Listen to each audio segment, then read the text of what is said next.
I'm actually really curious how each of you would interpret, based on this understanding, the exhortations that are given to the Christian in the epistles.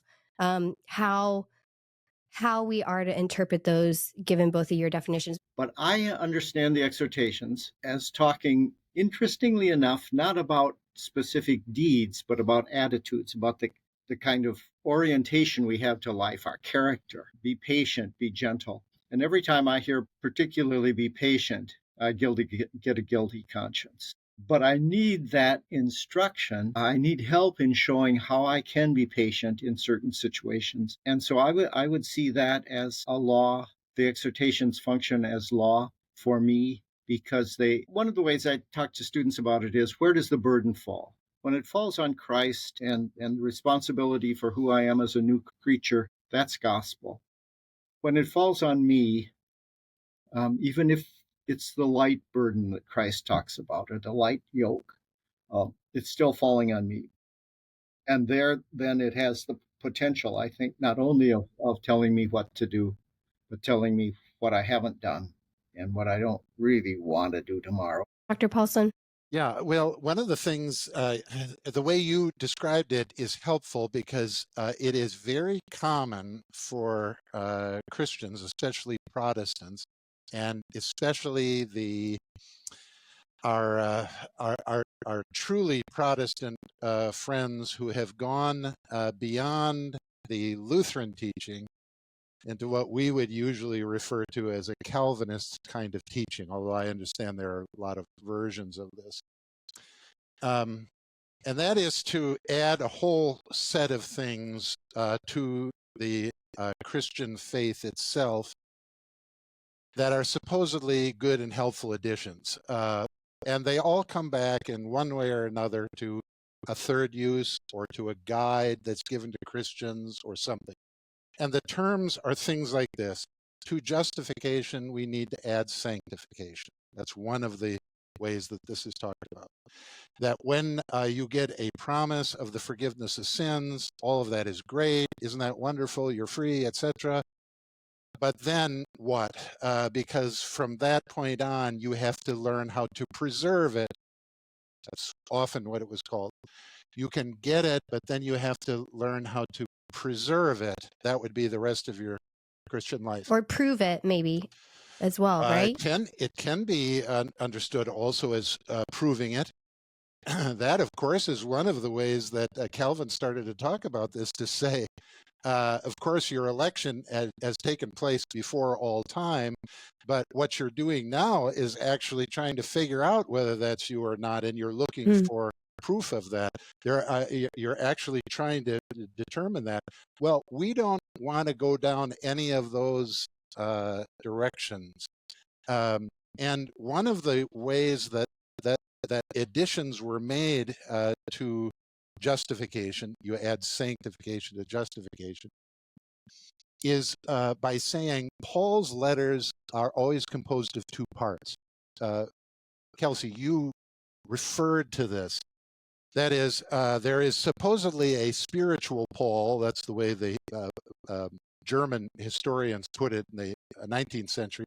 There's a spiritual Paul, and then there is a practical Paul.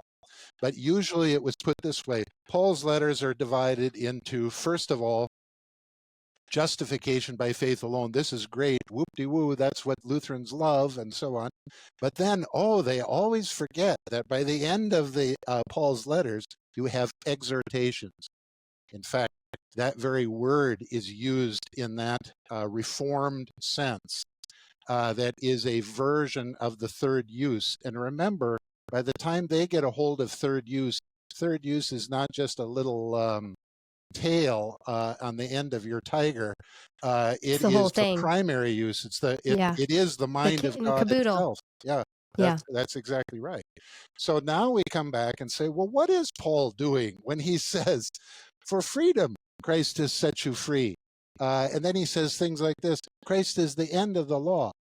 Then, and it is true, it's not always this way, but it is true that after Paul has given you the gospel in this pure and lovely form, then he starts saying things about what it is that you do with your life. But now we have to watch the difference between an exhortation to a baptized Christian. That's usually the way it's put.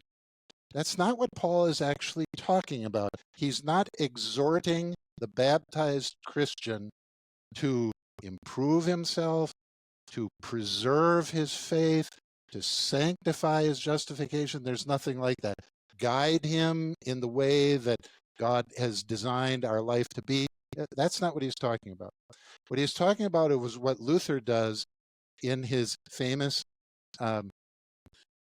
sermon. We usually call it a writing on the freedom of a Christian. And remember, in the freedom of a Christian, he lays out what we mean by freedom, specifically of the Christian. That would be the baptized person, not, are Americans free by some sort of reference to their constitution? That's not what he's talking about. What is Christian freedom? And then remember, he goes to Paul, 1 Corinthians chapter 9, verse 19, and Paul says, you are Lord of all, subject to none. And then he says, he doesn't even put in an and, slave of all, subject to all. There. Now, what is that a reference to? Luther then goes through and says, this is the way now Paul is speaking. He's speaking to us not as one Christian person who has gone through the experience of baptism and now is trying to live out a Christian life. Paul is telling you that you are two and not one. So when you are made free, you have been forgiven your sin.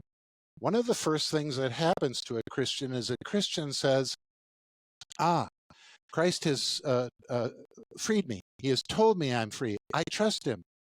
But nevertheless, I look down upon, Paul says, my members, my body, and what's the first thing I notice after I've been baptized and when I look down upon my own self? What do I see and what do I feel? Sin. Yeah. And then I say, well, were you lying to me, Jesus? Was that not really true? I actually feel and see sin. And if I don't feel it and see it, then my wife comes in and points it out to me and says, well, there it is. It's right on you.